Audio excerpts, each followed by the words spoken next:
once and then twice, it just kind of really just slaps you right across the face. No one talks about it. No one prepares you for these type of literally life-changing decisions. I'm Karina Rubio, and this is my husband. Gabriel Rubio. We are a Forever Footprints family.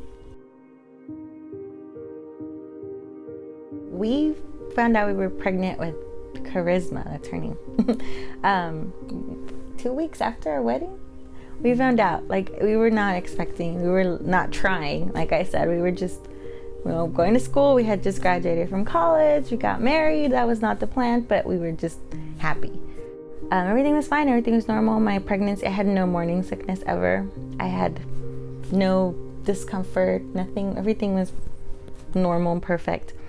But on Thanksgiving night, I started bleeding a little bit.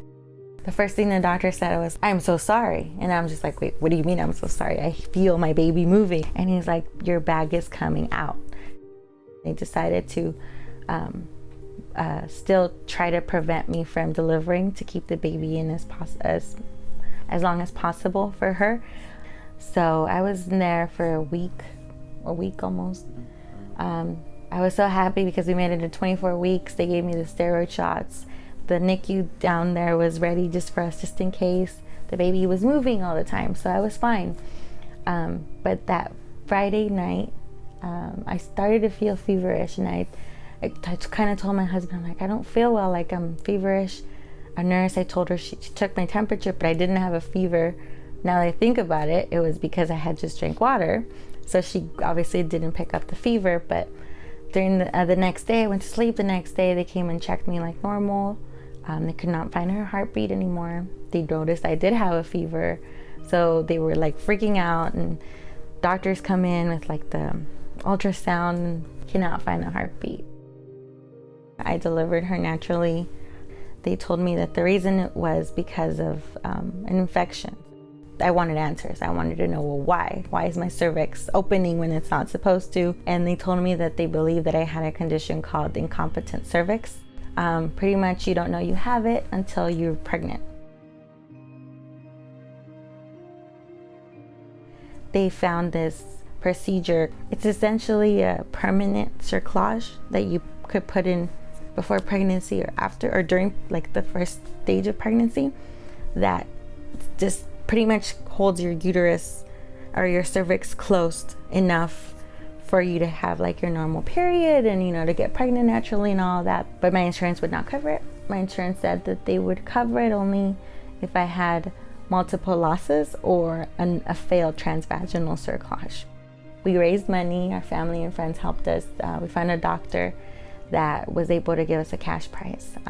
Got that done.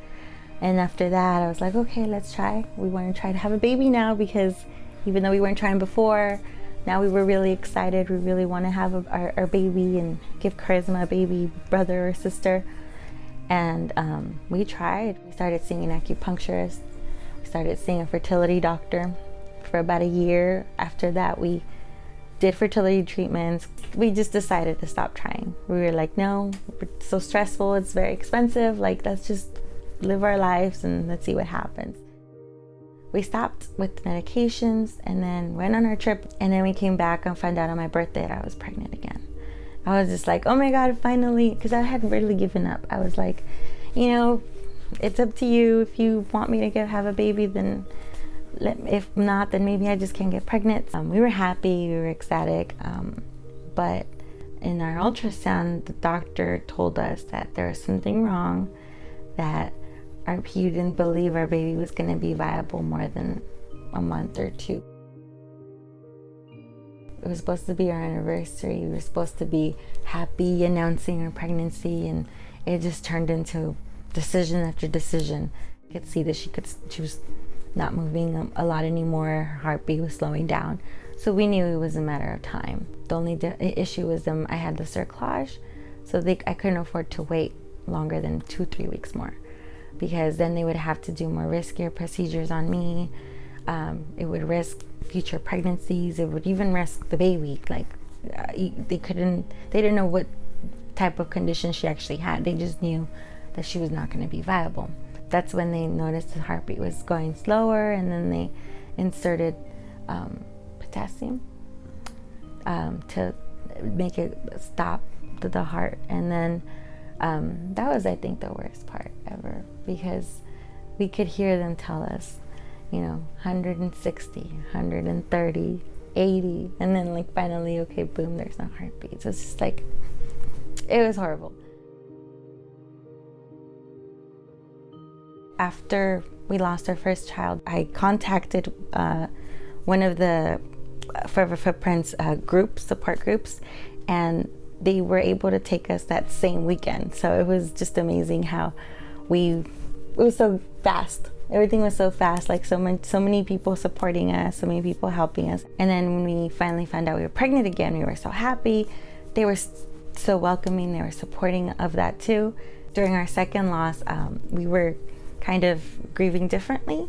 So we were not communicating very well. We were getting very distant from each other because he was grieving on his own, I was grieving on my own. And Forever Footprints group helped us get closer together.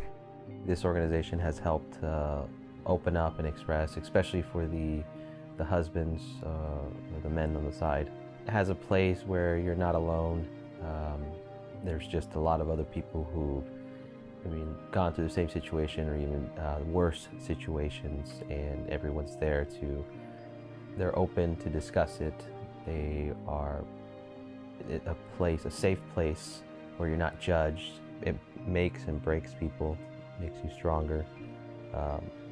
Some couples, their relationship and their families are just destroyed, and you really just need to seek help. You're not alone. There are people out there who really have gone through, the same or even worse situations they can relate. You can talk and you can discuss it. So I think, things can change, and there can be more research on it, and especially more help as well. And I think that's where Forever Footprints is really their footprint really is to get all that done.